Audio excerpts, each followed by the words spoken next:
പഴവങ്ങാടി ഗണപതി ക്ഷേത്രത്തിന് മുന്നിലാണുള്ളത്. എന്തായാലും തേങ്ങയുടെ വില വർധന അത് ഇവിടെ എങ്ങനെയാണ് ബാധിച്ചതെന്ന് നോക്കാം. കാരണം ഈ തേങ്ങ അടിച്ചുകൊണ്ടാണ് വഴിപാടാണ് ഇവിടെ. ആ തേങ്ങ അടിച്ചുകൊണ്ടാണ് ഭക്തർ ഈ ക്ഷേത്ര ദർശനം നടത്തുന്നത്. എന്തായാലും അമ്മേ ഇപ്പോൾ തേങ്ങ വാങ്ങിയിട്ടുണ്ട്.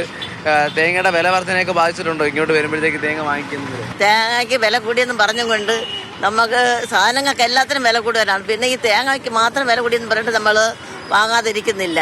വഴിപാടായിട്ട് നമ്മൾ ചെയ്യുമല്ലോ, പിന്നെ അപ്പം ആ സമയത്ത് പൈസ നോക്കാറില്ലല്ലേ? അവിടെ അങ്ങനെ തന്നെയാണോ? വരുമ്പോഴൊക്കെ അങ്ങനെ തന്നെയാണോ?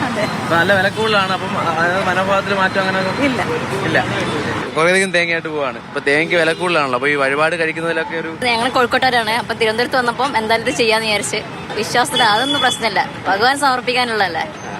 വില വർദ്ധനൊന്നും പ്രശ്നമില്ല. എങ്ങനെയുണ്ട് കച്ചവടം? മോശമാണോ? തേങ്ങ വില കൂടും. ഇപ്പൊ 75-76 രൂപ കിലോ.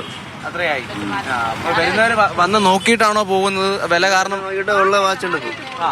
പല മാസം കൊണ്ട് തേങ്ങയ്ക്ക് വില കൂടി വരല്ലേ. ഞാൻ 51 തേങ്ങ എടുക്കാനാണ് വന്നത് ഭഗവാൻ അടിക്കാനായിട്ട്. ആറ്റിങ് എത്ര 51 വരെയാണ്. വില കൂടുതലൊരു പ്രശ്നമാണ്. അവരോട് ഞാൻ വില പേശിക്കൊണ്ട് നിൽക്കുകയാണ്. 95 രൂപയുണ്ട് ഞങ്ങള്. 480 രൂപ എണ്ണ. തേങ്ങ ഇല്ല. തെങ്ങൊക്കെ ഒരുപാട് ഉണ്ടായിരുന്നാണ്. തെങ്ങെല്ലാം മുറിച്ച് വീട് വെച്ചപ്പോ ഇപ്പൊ തേങ്ങ വാങ്ങിച്ചരയ്ക്കുന്നു. 51 തേങ്ങ മേടിക്കണം. നേർച്ച നേർന്നു. തേങ്ങ വില കൂടെ 40, 30, 20 അങ്ങനെ വില കൂടി. പെട്ടെന്ന് വില കൂടി. ആളുകൾ വരുന്നു. ആളുകൾ എങ്ങനെയാണ് എത്തുന്നുണ്ടോ? ആളുകൾ വില തർക്കിച്ച് പോവുകയാണ്. വില കൂടിയത് മുമ്പത്തെക്കാളും ആള് കുറവാണ്. വില ഭയങ്കര വില. 4 ഇരട്ടി വിലയായി. ആദ്യമായിട്ടാണ് ഇത്രയും വില വരുന്നത്. ഇത് 8 മാസത്തിന് ശേഷമാണ് ഇത്രയും വില കൂടുന്നത്. മുമ്പൊക്കെ ആണെങ്കിൽ ഇതിന്റെ 4 ഇരട്ടി വിൽക്കുമായിരുന്നു. ഇന്നും ഇല്ല.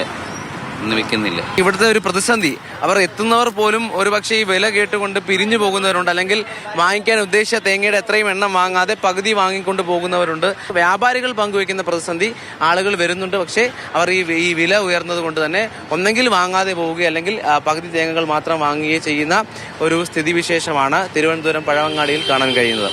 പ്രേം ശശിക്കൊപ്പം രാഹുൽ ജി നാഥ്, മാതൃഭൂമി ന്യൂസ്, തിരുവനന്തപുരം.